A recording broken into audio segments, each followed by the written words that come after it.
All right, then. We are live.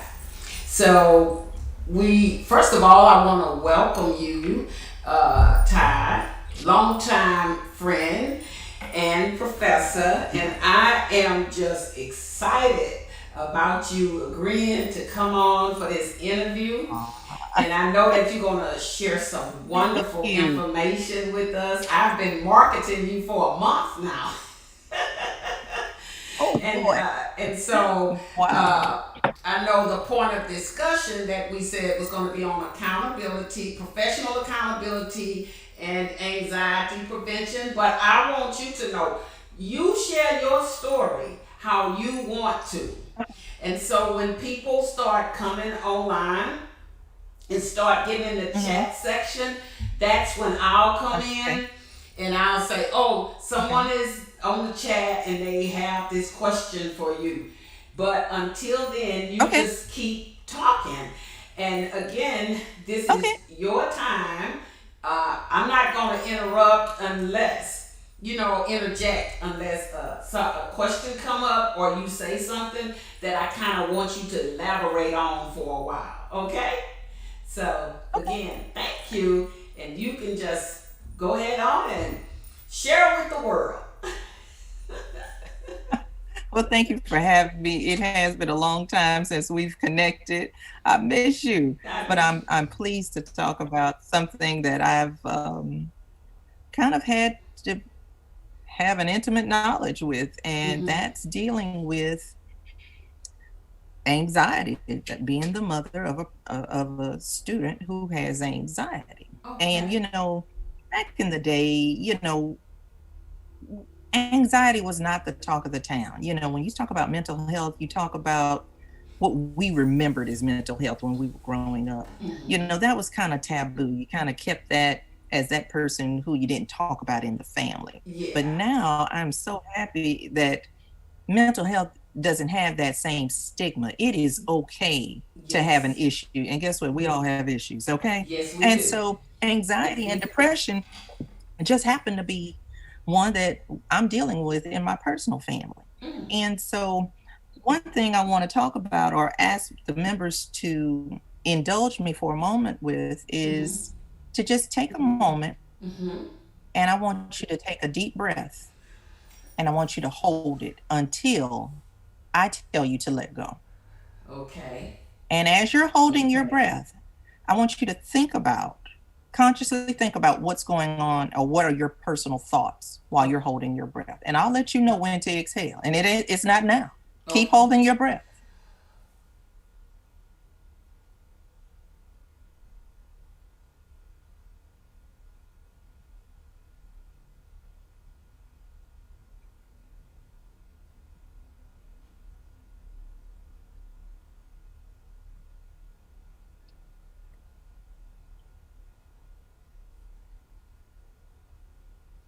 And I know right now you're like, when is she going to tell me to stop? But what were you thinking about in those moments? Okay, now stop. Was there any fear that I may not be able to hold my breath that long? Yes. What Yes. would happen if she never said, you can breathe now? you know, that's what it's like dealing with a person Mm-hmm. who has anxiety, at least from their standpoint, their point of view. Okay. And the problem that I did not really take into account was I have to take the mirror off of me, not how I deal with a particular situation, how I view a particular situation. It's how do they deal with it? Okay. What are they internalizing? Mm-hmm. Because what they see is an issue may not be an issue or feel a fear or threat to me. Okay.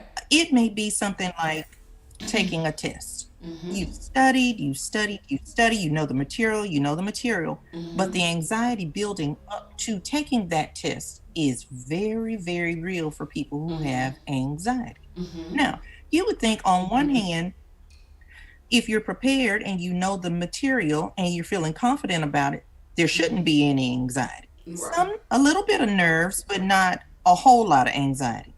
But Mm-hmm. for the person who battles anxiety day in and day out, that fear is amplified, or that anxiety is amplified 10,000%, to the point that I did not realize that even though you have a student who knows the material, you put that test in front of them and their whole brain shuts down. And when I heard that, I said, what do you mean? How did your whole brain shut down? Didn't you study for the exam? What I learned after speaking to a doctor was that anxiety is so real, that fear that that person is feeling, whatever the edginess is that that person is feeling, is so incredibly real that it shuts their entire brain down where they can't even think about what the right answer is, even though they've studied for it. They're prepared for it. And you're like, okay, so how did you not do well on this test? You've been studying for this test for I don't know how long. And we know that study long doesn't always mean that you have studied correctly. But in my particular situation, this person has studied and effectively, former English professor, I can teach study skills and all of this kind of stuff and impart that to my student. But there was nothing, absolutely nothing in the mom manual that prepared me for this. Zero. I've gone through a lot in my lifetime, and I've weathered a lot of storms, and as we like to say, I've lived to lick them another day. But this anxiety beast was something completely different. I would ask my student, so how'd you do on the test? I don't know. Well, didn't you just take the test? You just walked out of the class. School just ended. I don't remember. What do you mean? Weren't you there? I'm thinking, how can this be? This makes no sense to me. You just walked out of that exam. What were the questions that you had difficulty with? I always try to tell my student, try to remember 5 questions from the exam so we can come home and discuss it and see how you attacked it. I can't. What do you mean you can't? And so I said, okay, well, let me drive a little bit. Let them kind of calm down. That anxiety is still reeling from 2 o'clock in the day, and now it's 6 o'clock, and I'm thinking, okay, we've had dinner, we've had time to kind of settle down, calm down.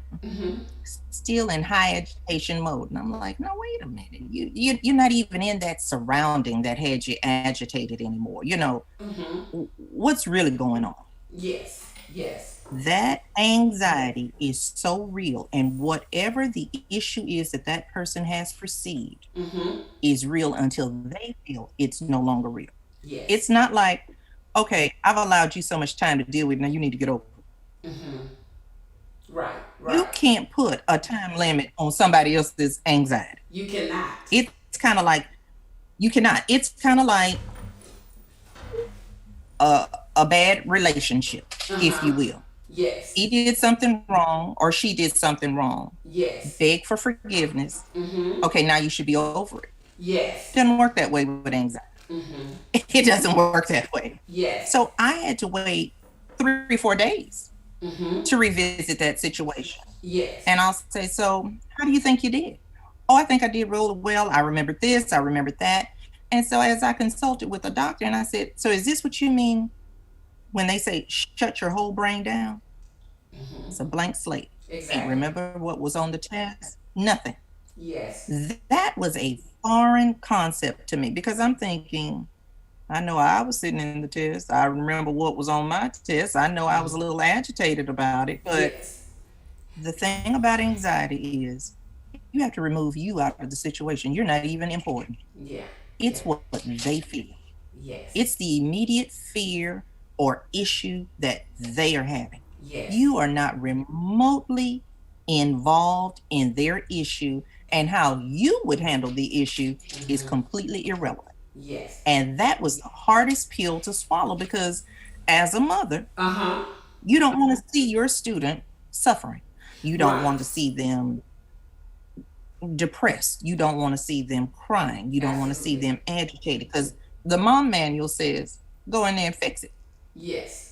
Fix it, make it right, and be done with it. And we're not going to have this issue anymore because mom has said it's done. It doesn't happen like that. It is far from that, This anxiety may last Mm-hmm. over a period of time. It may last, and then it may become exacerbated by additional tests you have to study for and assignments that are due. And now what happens is it all becomes Mm-hmm. a big, huge mountain. Mm-hmm. And then what happens is your student is paralyzed, can't Yes. even get started. Exactly. So I'm thinking, okay, I went in there and I checked on my student at 4:30 this afternoon, and I said, okay, let's have a plan of attack, because we all know that you can bite an elephant one bite at a time. You can take it down. Mm-hmm. I could come back in there at 6 o'clock, hasn't even got started. I'm like, wait a minute. I just checked on you at 4 o'clock. We decided on a plan of action, how to take down this mountain one step at a time, because you Mm-hmm. can overcome anything if you just take one step at a time, put one foot in the other. But Yes. when your anxiety is that real, Mm-hmm. it just paralyzes you. You are completely immobile. Yes. And from my perspective, from the outside looking in, I'm thinking, I just told my student to do this, and that. Then we're going to have a checkpoint. And then we're going to have some accountability. Then we're going to check on the next things. And we're going to tick them off one at a time One at a time. and build in some breaks. Yeah. And right here, I'm going Wasn't to happening. interject right here. Okay. Well, one of the viewers is saying a lot of students face that when taking college placement exams. And let me tell you something else. Could you elaborate It's on just that? not college placement exams. It's Uh-huh. day-to-day assignments or day-to-day exams. Mm-hmm. Whatever that fear is for them, Mm-hmm. if they feel that it is so huge to get Mhm. over, no matter what you think, Uh-huh. because from my perspective before, I had to really turn that mirror on myself and say, Ty, you're not relevant here. Uh-huh. It's not what would Ty do. Yes. It's what would my student do? Yes. How is my student perceiving this? Mhm. If my student perceives that this is so insurmountable, I cannot get all of this done. Mhm. On top of the fact that I might have a student who's a procrastinator. Yeah. Okay. Yeah. And we all know how that factors in when you're a student. So Exactly. you factor in procrastination, Mhm. anxiety. Yes. Could be a recipe for disaster if you don't get that anxiety under control. get Under control. under control. See, And so a lot of that, I go went ahead. through test anxiety, and I know what you're talking about. Yeah. Through each Mhm. one of my degrees, I would have to sign up with disabilities at the college Yeah. level. I Exactly. was signing up for it, and I really didn't even know that's what it was until I began to go to college. Because I was like in the public school system, I would be having these meltdowns. I would do, Exactly. just like you're Exactly. saying, I would cry and study and cry and study. Exactly. And I'm looking at this Exactly. stuff, and sometimes instructors will doubt that you studied, but that's not it. You just Exactly, because they are not trained in how to deal with a student with anxiety, Mhm. especially that now that anxiety is diagnosed as a disability. So, what You, we go ahead. you know what, Ty? I look at yourself as an English professor, and then Jackie, she used to work with us at the college, Yeah, and yeah. she offers every Tuesday at 7 o'clock. Mhm, She mhm. offers a session from 7 to 8 on writing sessions. And Okay. what I'm getting to is that you and her in these professions offering this information, why is it that everybody is so excited about the kids graduating, but nobody is seeing the things that you're talking about on tonight, and she talks about every Wednesday in the writing sessions? Can you elaborate on what is going on the parental side? Well, That I think I'm gonna attack it from the academic side first. Okay, okay, First of all, you have to be a person who is sensitive to someone else's needs to the okay. point that you can take the light off of you to see Mm-hmm. that somebody else may be struggling. Yes. Not everybody who is a teacher comes with a full backpack of sensitivity. Okay, Okay. okay, Just like everybody who is a teacher doesn't teach well. okay, You okay. may know the material, but Mm-hmm. it doesn't mean that you can impart the material. There's a Uh, big difference. okay. It's rare that you can do both. Mm-hmm. It's extra rare that you can teach the material, Mm-hmm. impart the material, and recognize sense and be sensitive to somebody else's needs who are struggling. Because Exactly. you do know that many students run into instructors who have that if you get it, you get it. If you don't, you don't. We offer the course every semester attitude. Yes. Okay, so Yes. where does that put the student with anxiety? It doesn't mean that the student with anxiety is not equipped. That might be Exactly. your best student in the class. You just Yes. have to be savvy enough as the instructor to be able to come outside of your regular bags of tricks in terms of how you teach and Okay. be willing to go outside your comfort zone to meet somebody else where they are with their particular need. So, Yes. for example, one thing that a student can have is extra time on a test or test in isolation. Like I What did. we recognize is that the student I had was so concerned when other students were getting up and finishing the test and putting it on the teacher's desk, and you're thinking, "What's taking me so long? Why, Yes. why am I the last one to finish?" Yes. So they're so busy focused on that, and Mm-hmm. then not focusing on, don't worry about what they're doing. Let me just run my own race and finish my own test. That Yes. became a whole issue for us Yes. until we figured out what the disability act said that we could have in terms of that test in isolation. Yeah, and When we that's what started testing happened in to me. isolation, I did better uh-huh, because yeah, I was doing because they just didn't have what you anybody to said. watch. I would Yeah, see other people instead of looking at my test. I'd be looking I'm at, focusing on oh my everybody's God. going to the desk but me. Everybody's going to the desk but me. And Every so we were like, everybody okay, everybody else looks smart to you. They really do. smart. It doesn't mean that they didn't flunk that test. Okay. Okay. You Elaborate on know, that. okay. Just because you finish your test fast doesn't mean that you did well. Mm-hmm. So let's look at the bigger picture. So now that's where perception Mm-hmm. can be the devil. You're Mm-hmm. thinking as the test taker, Uh-huh. I'm not smart because I didn't finish in 15 minutes. Yes. It may be 50 questions and somebody finished in 15. How do you know that they weren't just trying to get out of class early? Yes. How do you know that they were the kind of student who just said, I don't care what my grades are, I'm just going to put something down and I'm just going to turn it in? Mm-hmm. How do you know that's not the kid who's on track to actually want to go to college? That might be the Yeah. kid who is in college because their parents told them they had to be there, but they have no real interest in it. Exactly. I found Exactly. that out. Uh-huh. I had a student tell me once before, I'm only here because my parents said I'm 18 and I have to go. Okay. There are a lot of factors that could contribute to why a student finished fast or early or whatever. But Let, finishing early does not mean you're successful. yeah. You can take all the time in the world. Let me Go ask you a ahead. question right quick. Yeah. Because when you said that, it is so true, and I wanted to kind of piggyback at this point Hmm. right here, right quick, is that I hear that with a lot of students Of course. in financial aid because that first semester, as you know, they can bomb that semester, and the next semester they'll Exactly. still be getting financial aid for one more semester. But they Yeah. will tell you that. And I have taken out that time to say, let's talk. Let's have a serious talk. Is Yeah. this really where you want to be? Is this really Exactly. what you want to do? And it's Or is this what your exactly, parents want?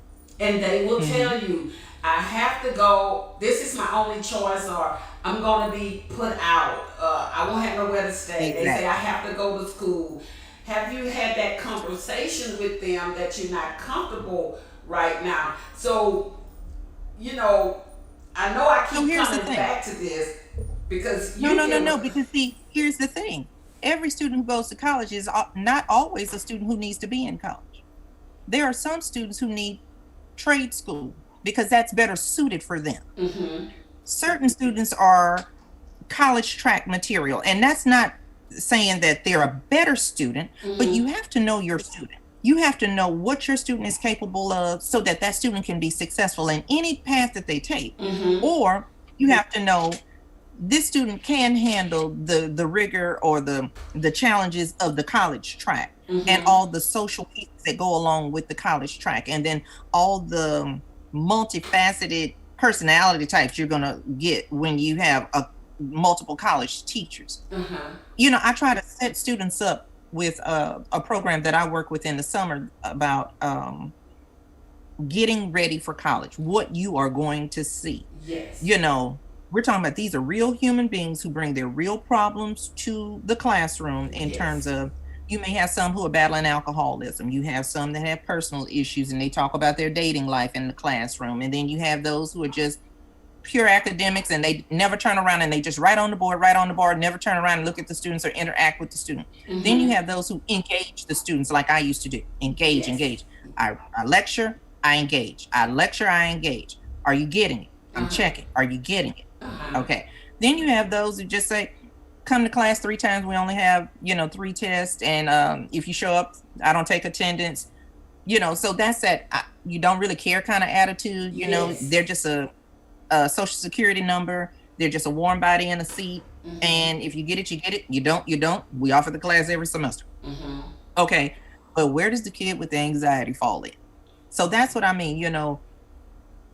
Anxiety is such a beast. It's huge. And, I'm still working on it. I'm still working on it. And what I've had to learn is I cannot approach it from the standpoint of how I would deal with this situation. And this is what I'm going to tell you to do. Okay. I have to ask you, what are you perceiving? And so, like in one example, we had a situation where we were dealing with a friend, and the friend turned out to be very toxic. And I said, and the friend kept engaging in the same type of behavior. So I had to ask my student, haven't we seen this type of behavior before?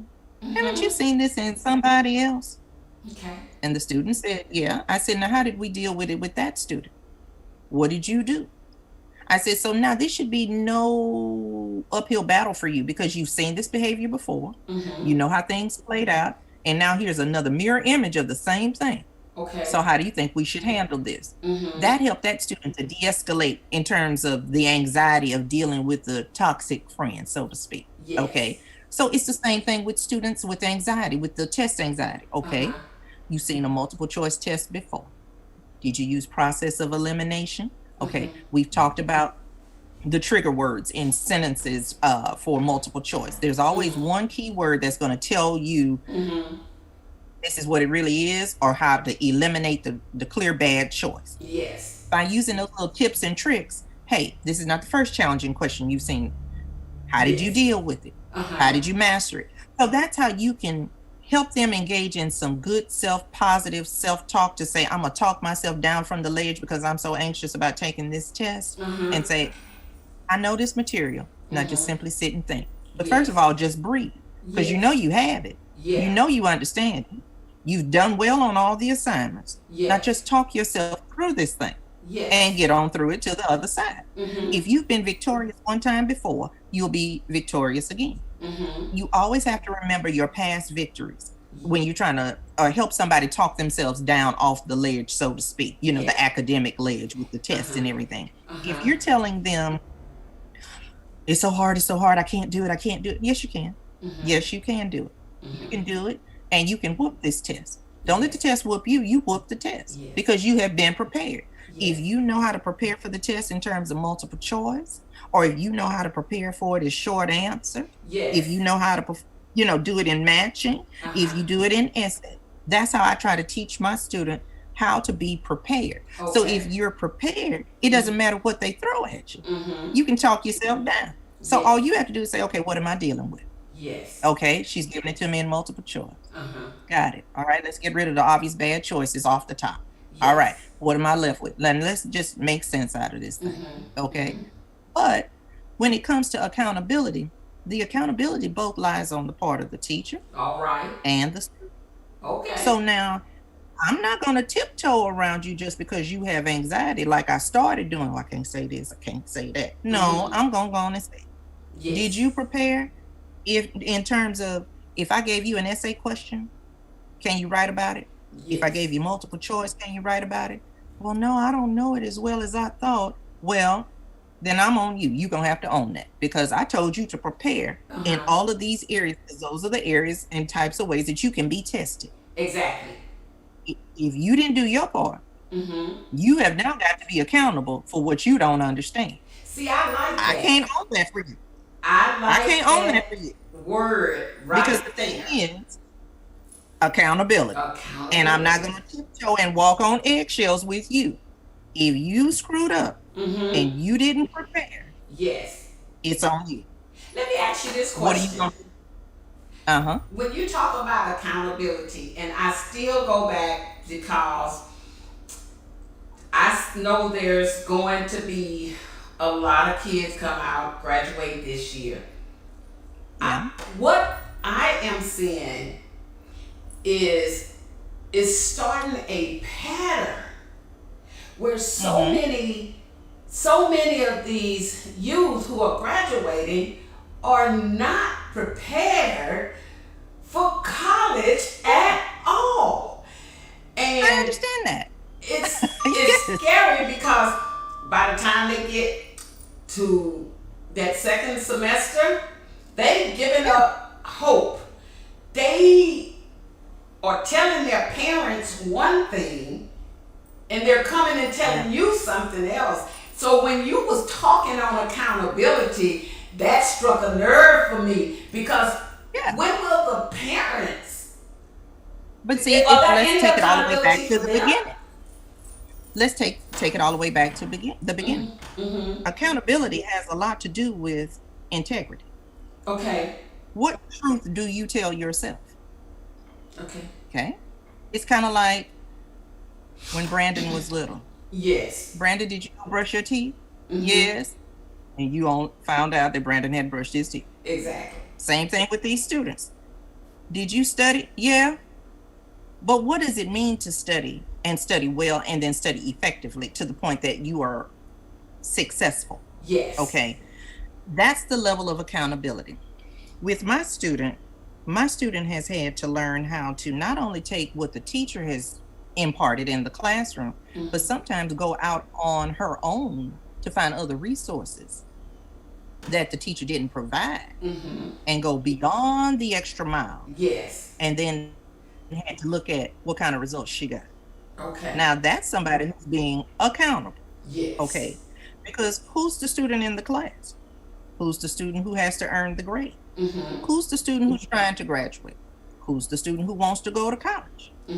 Mom and daddy not going to be there in college. No. You're going to be on your own. Yes. So the accountability is on you.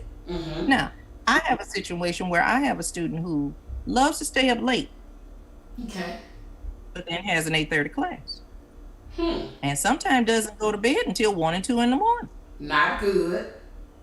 But I'm tired. I don't feel good.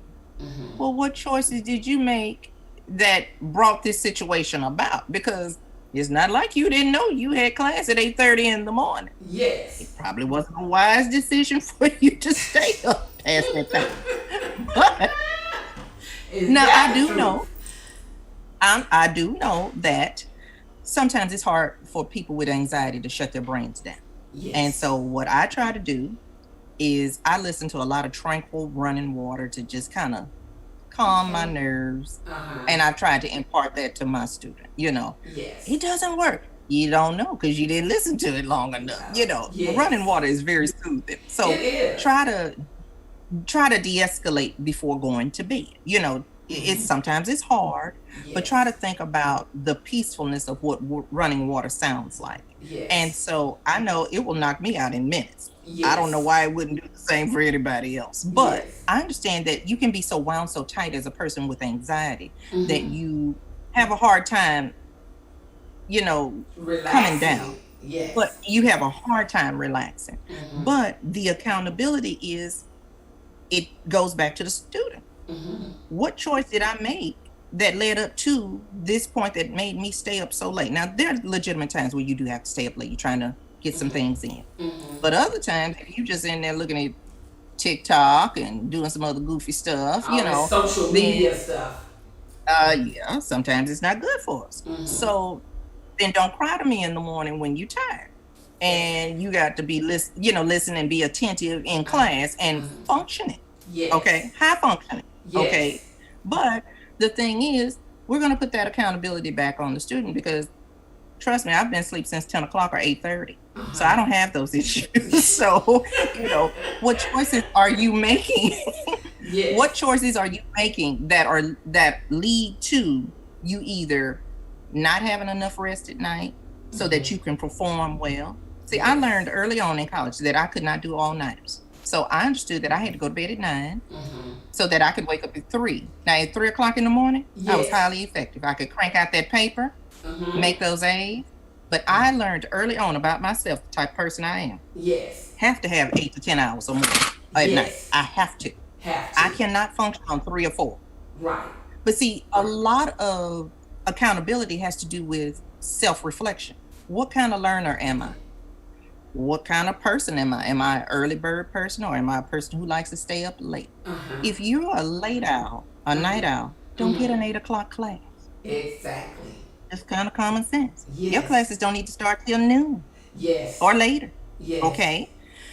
Am I a slow reader? I knew it takes me a long time to read stuff, but I only have to read it one time, and I've got it down pat. Mm-hmm. I've analyzed it thoroughly in the slowness of my reading. Yes. But I always knew that I needed to get my assignments early on because I read slow. Yes. So I would Yes. start reading 2 and 3 weeks out for homework assignments that I needed to take a long time to read so that I could get it done on time. See, I've that's always me. known that about myself. Me too. I've always known that about myself. Mhm. But sometimes, just because you read fast, quickly, or you speed read, or whatever you want to call it, doesn't mean that you've internalized everything either. So now being slow is not a weakness.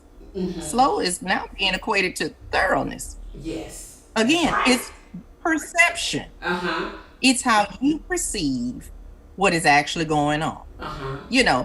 We used to tease kids, oh, you're a slow poke, you're this. Well, now slowness is thoroughness. Thoroughness means you get paid very well in some institutions because Yes. it's an accountability thing now. And So you pay attention to detail. exactly, you pay attention to detail, and people pay top dollar for that Yes, weakness they do. that used to be a weakness for some, and now people paid well for that skill. That is true. So a lot of times accountability means painfully turning that mirror on yourself and saying, okay, what did I do Mhm. to bring this about? Mhm. What can I do to bring about a change? Yes. And as I tell my student all the time, Mhm. your learning process and your studying process is going to continue to evolve until well past your college years, Yes. well into your master's, well into your doctoral level, whatever you decide to pursue. As a human being, you're a lifelong student. Yes. So you're constantly evolving in how you look at things and how you deal with things and how you reflect. But self-reflection is one of the biggest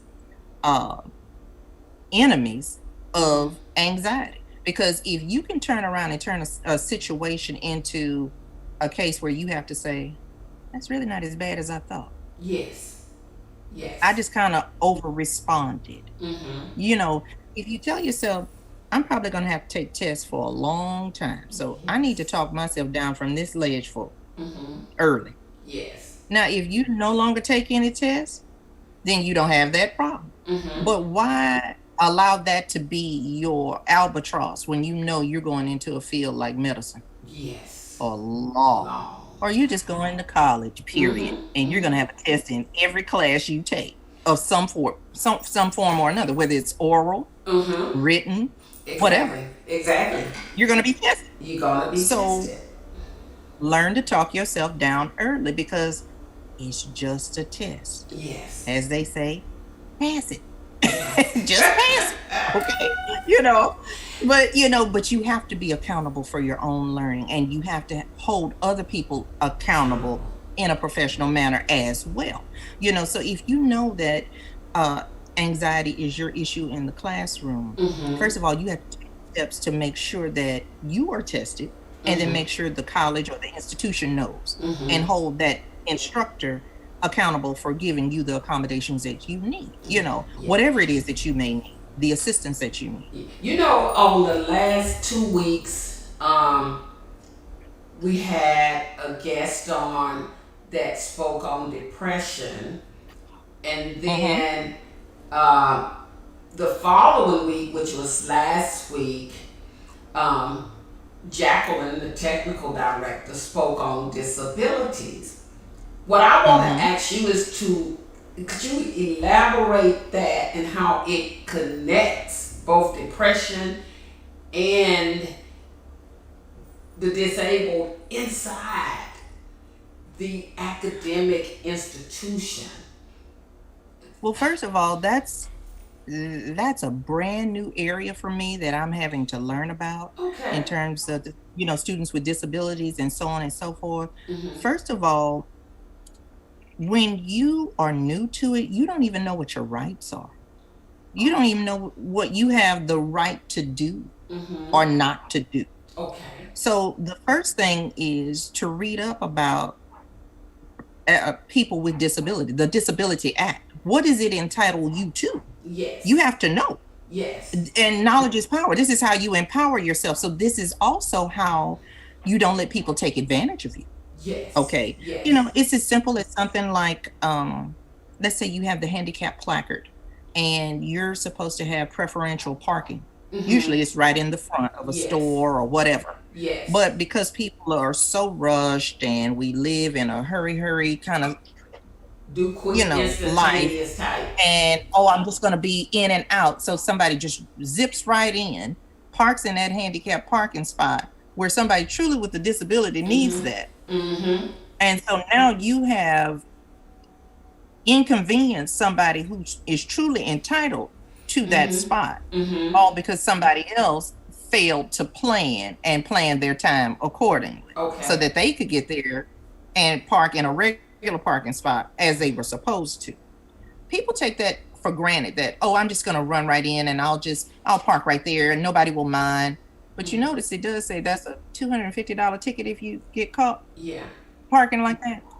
All right, so that is a misuse of what that parking symbolizes. Mm-hmm. But you're taking advantage and discriminating against somebody else who actually has a disability Mm-hmm. because you were too caught up in whatever you were doing prior to going to the store, and you didn't plan on time to get there so you could Mm-hmm. adequately park and So, walk the distance. in relative to the classroom, if someone Mm-hmm. comes in and say they have a disability, Uh-huh. I've had that before. how would you, as a professor, handle? Because that can also tie into Let me tell you, it happened anxiety. to me at the college. It happened to me at the college. So a student came in and he said that he had been a former car salesman, long years as a car salesman, and then overnight went blind, legally blind, went blind. So he decided to come back to school. And so he was in my 1301 class. And so, because he went through the proper channels, he had already been tested, had made the college aware of what his disability was. And so, one of the issues was is that he needed someone to take his notes, Okay. because not only did he go legally blind, he could only see if I wrote in dark black marker on the board. Now, Huh. when I teach grammar, I always taught in multiple colors. I'd always highlight nouns in green and underline verbs in red and phrases and clauses in purple.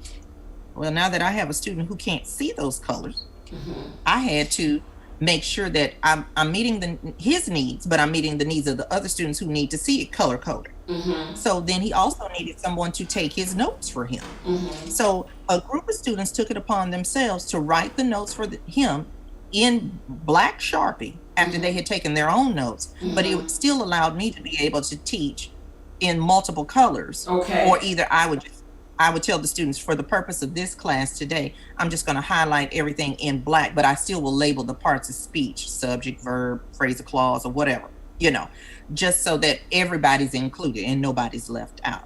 But see, you have to be, again, sensitive to the needs of somebody else and not put your need above someone else's.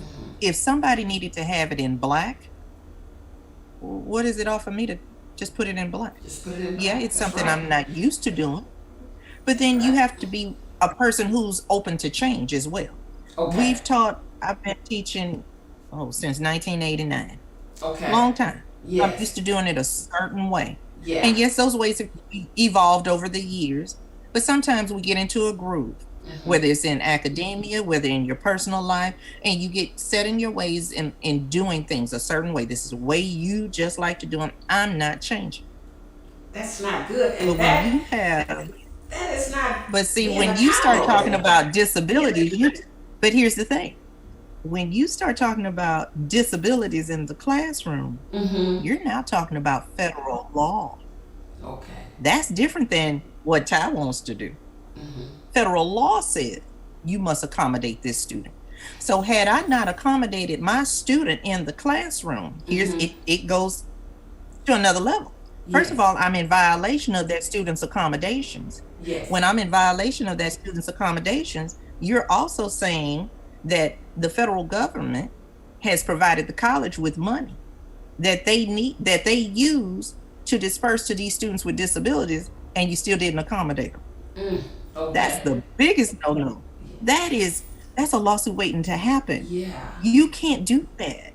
So that's why I say you have to, as a student and a parent and a person who teaches, you have to brush up on what the law is. Yes. You can't just continue to go by and say, oh, well, I didn't know.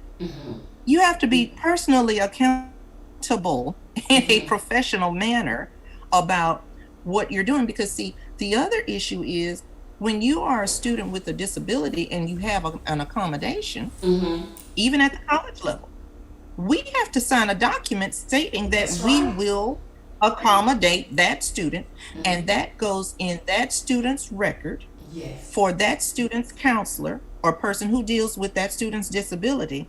And I am, as the professor, am accountable, and I have to show how I met that student's needs.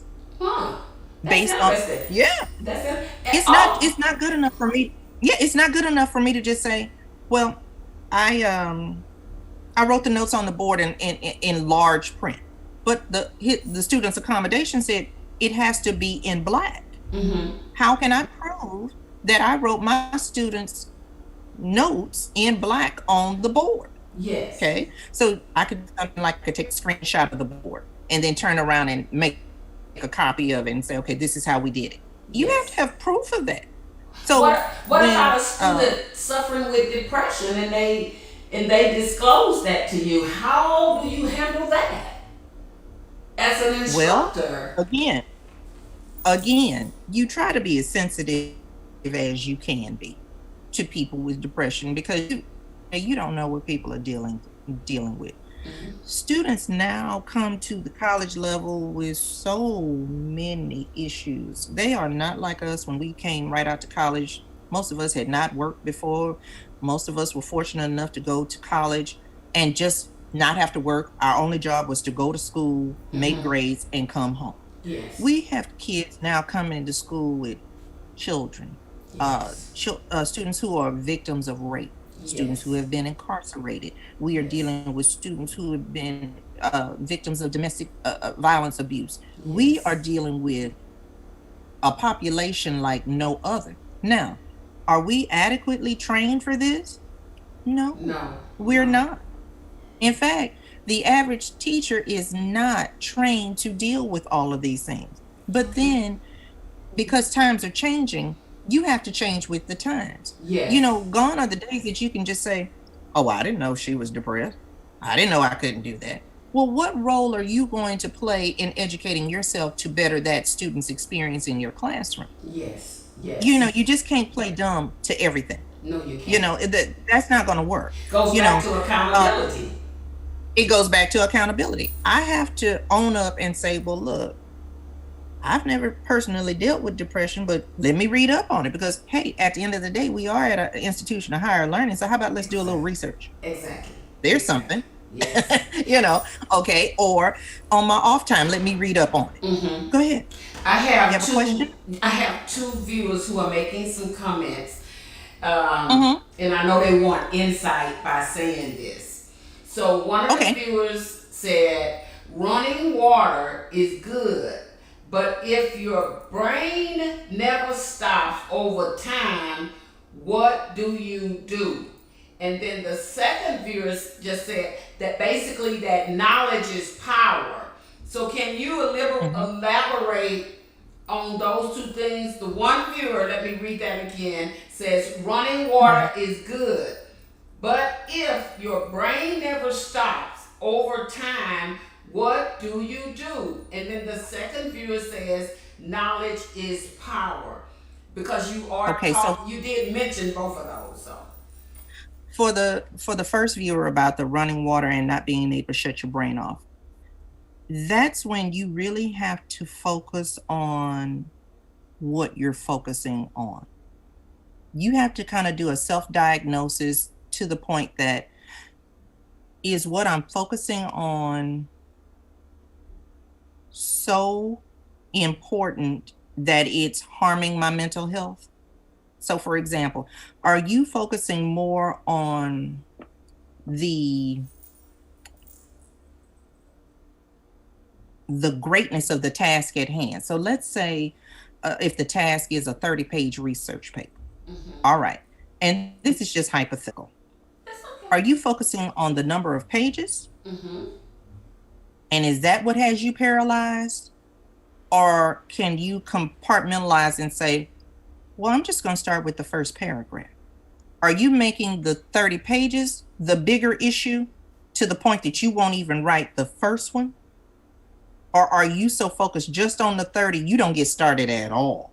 So you have to stop and think about what are you making the bigger animal Mm-hmm. in your at that moment. Focus on what you're focusing on. Is that detrimental to you conquering the goal? Okay. If you know that the 30-page research paper is due, let's say today is what, Wednesday, and it's due Friday. Mm-hmm. Okay, let's backtrack. This is not the time to point the finger and, yeah, I didn't get started on time. Okay, we all know what you may not have done, Mm-hmm. but is it doable? If you're focusing on can it be done and the answer is yes, Mm-hmm. then you start focusing less on the 30 pages. Okay. What are you making the primary thing that you're focusing on? Mm-hmm. If you start backing out of what can I really get done Mm-hmm. on the issue versus it's too much, it's too much, it's too much. I can't, Mm-hmm. versus what can you do? Because I Mm-hmm. guarantee if you can do something, you're going to make some progress. Then you stop focusing on the biggest part of the issue, which is the 30 pages, versus I can write a title. Yes. Yes. I can write the title down. I can write the title. And then if I can write the title of the paper down, I might be able to write the first word, the. Uh-huh. Can I move my fingers and type something? Something. Can I just get started? Yes. If you can get started, you can finish one sentence. If you can break it down and say, I made it through sentence one, can I get through sentence two, three, four? Mm-hmm. And then once you start talking to yourself in that capacity, then you can say, well, I'll be doggone, I got the third paragraph written. Then you can say, hey, I've gotten 2 pages written. Then you can stop and look at your progress, which is very important as a person with anxiety. Mm-hmm. What progress did I make? What steps did I take? Did I overcome getting the first step taken? Mm-hmm. That's what they do a lot of times is forget to chart the progress of whatever little they did. Mm-hmm. Give yourself some credit for that Okay. and know that, as you say, knowledge is power. Mm-hmm. If I know I can take the first step, I can take the second step. If I can take the second step, I can take the third step. Mm-hmm. And I can baby step my way to those 30 pages. Yes. And then if you say, if it's 30 pages, can I write 5 this hour? Yes. Yes. Can I write 5 the next hour? Okay. Can I take a break? Yes. And if you just baby step your way through it, Mm-hmm. then next thing you know, the 30 pages are done. Yes. and you are submitting your paper on time and doing well. Yes. So again, you have to know what you can do. You have to understand your own disability, but you have to be able to talk yourself down from the ledge, so to speak, to say, I can do this. I Yes. can work this out. I can write. I can do whatever. I can master this test. You know, when, as you know, my late husband, during the time when I was going through my master's degree, and you Yeah. know, because you looked over a lot of my papers and through the years going through that, and you and Yeah. Jackie and a lot of other of my friends would look over my papers. And you being a professor, her being an author, you know, just a lot of stuff. And I Yeah. remember Ty sitting at home on the sofa. You are really educating me and a lot of other people tonight. Thank you so much. Because You're I'm welcome. sitting on this couch and I'm just crying because I got this research paper. And, Hmm. and so, you know how Red was. He was always talking to you. Well, can't you call Ty? Can't call her? And he's sitting there and I'm crying. And him being who he was, he would hold me, but he would always say, baby, I don't know how to handle that. Even though, you know, I laugh about it now, and when you were talking about Yeah. resources, I was thinking about Yeah. that's what God was doing all the time with me and him being Yeah. a man of God, pastor, and also my husband. All he could grab at was go to them people that always know how to do all that. I don't know how. Tell them I pay them. I said they don't want you to pay them. He's talking about, I just Yeah. want you to stop crying because Exactly. when you hurt, Want it to fix hurts it. me, and that's It, how he they wanted to fix it. Because exactly. this conversation on tonight is just you have got to come back. You have got to I come will. back. But see, the thing is, I would encourage anybody with a disability to first of all look up what the Disability Act is, Mm-hmm. what it says, print it, highlight it, take notes on it. Um, if you have a student with a disability, know what your rights are. Um, if you are not even a student but you have anxiety, you have to know where your resources are. But the first thing is you cannot keep that to yourself. Nobody can help you if you don't say, I'm having a problem. Yeah.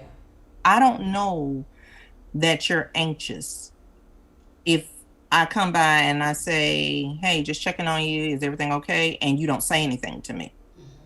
I may not be able to fix everything, but you can say to me, I feel overwhelmed. And that's a lot of what happens with students with anxiety. You remember when I I feel came overwhelmed. to your office and I broke down Yeah. crying because remember I was in statistics and I broke Yeah. down crying to you.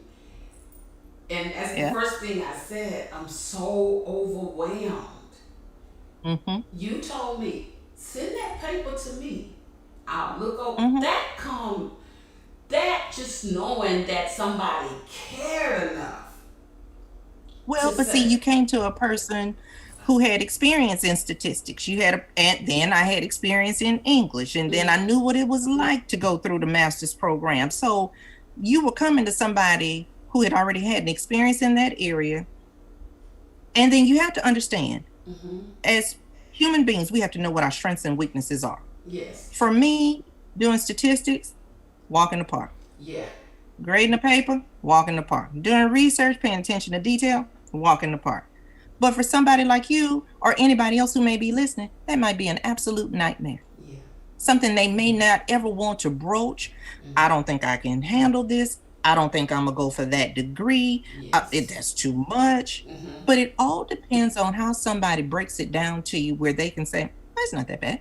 Yeah, And then you end up saying, you're right, it wasn't that bad. it's not that bad. But then you can go to the wrong person and they will make it a holy nightmare for you. Yes. So it really depends on if you get yourself linked up with the right person, whether it's an instructor or somebody who is just has a way with calming people down and saying, we can get through this. We can talk you through it. Oh, no, you can do it. You can do it. I have every faith in you. I know we can make it happen. Yeah. We may have to go a different route, but we can make it happen. Yeah. Okay. Yeah. So like I said, I'm gonna live to lick them another day, and I'm gonna teach you to do it too. Okay. So Yes. the thing is, it can be overcome. Yes. It's all about what you are telling yourself. And a lot of times, what we tell ourselves between these two parts right here can be a dangerous landmine to go through. Yes. Jackie Okay. always tells me when I get worked up with the podcast, or she always tell me, calm down. We're not gonna panic. Calm down. No. We're not gonna panic. Calm down. And we had to work through a lot of glitches on getting this started, and you know me well enough to know I will freak out. But who doesn't in some form? But I always give credit. I don't forget the people that helped me through. I think that's a misconcept when people say they don't remember the ones who helped them. Oh, I remember so sad for them. I remember as I was going through, I remember Jackie, who is now my technical director, Tilly looking at my paper, Bridget Walton, remember? Yeah. English right, professor. Bridget, yeah. Dr. Skates, she looked at it. Yep. Dr. Jenkins, I used to go over her house on Sunday evenings, and I'm telling you, you don't forget the people that helped you through, because I suffered badly with anxiety. That's why this is such an important topic, and this is why I need you to come back on. And I know, and Jackie, like I told you, she does these writing sessions. We're trying to reach people that. Well, I hope it helps. I hope what I'm saying is helping. Because see, the thing is, you're a resource even if you take now. the student, your video even is if you a take resource. the student, if you take the student piece out, look at all the people who are suffering with anxiety and depression during COVID. Yes. The people who are having problems with being quote unquote in isolation because they don't have physical contact with people. Now, where I can sit here in my house and sit in that backyard or on that patio and listen to my pond with the trickling water, and I'm happier than I don't know what, planting in my garden, and other people are having nightmares because they need personal interaction with people and they get worked up. How do they function in this pandemic when we're supposed to stay socially distant, Yes. So that's a whole nother topic right there. But I'm just saying, anxiety is a real thing. And people who used to brush it under the rug, you're going to have a new respect for it now, because it is real and people are dealing with it. And the thing that I like about it, people are talking about it. It's no longer taboo. And I like that. I like that it is not taboo. You can't get labeled, because your next door neighbor might have. Yes. Stars are coming out talking about how they have anxiety and depression, and they're very open about it. And it's what's helping people get through, because they're saying, oh, well, he's a star or she's a star and she's dealing with the same thing that I'm dealing with. They're just human beings, star or no star. And this is how this platform was created. Praying to God, asking him what direction he wanted me to go in. And what he showed me is to build a platform for everyday people, because everyday people don't get to tell their stories. Exactly. Only celebrities. You don't know how this platform right here is going to help to reach people across this world.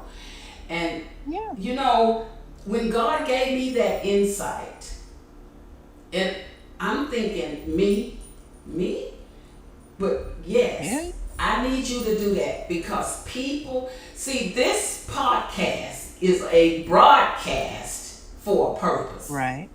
It's not just for show. It's not for show at all. This podcast is a broadcast with a purpose. And that's how I see it, and that's how God has shown it to me. And I'm just doing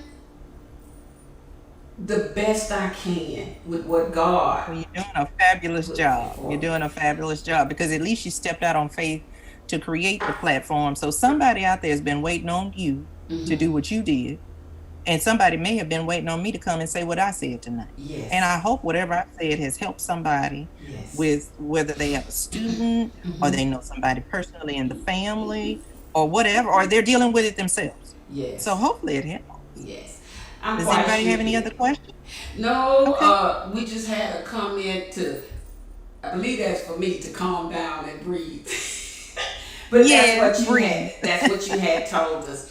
So again, I want to thank you, Ty, and Thank you for I having do me. want you to come back on because Okay. your conversation is what we need. We need these conversations. We need people who Okay. will be honest with people out here Yeah, in the world. People are going through a lot. People have they are. children and they have grandchildren who are getting Mhm. ready to go through this anxiety. Exactly. My daughter Or had they it. may I have had it.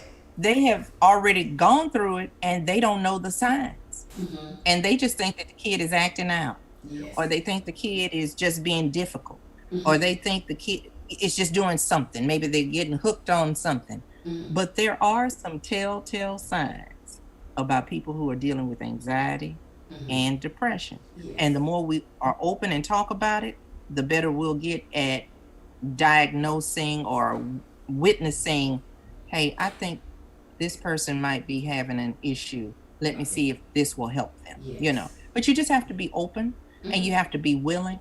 But the main thing is you got to take yourself out of the equation Question. because Okay. their depression is theirs and it is not yours. It doesn't matter how you would handle it, doesn't matter how I would handle it. It's how to teach them to handle the situation. Okay. And Okay. that's where you have to be selfless Mm-hmm. and you have to be willing, a Mm-hmm. willing participant to help Mm-hmm. somebody who's not able to help themselves at that given point, Okay. you Okay. know.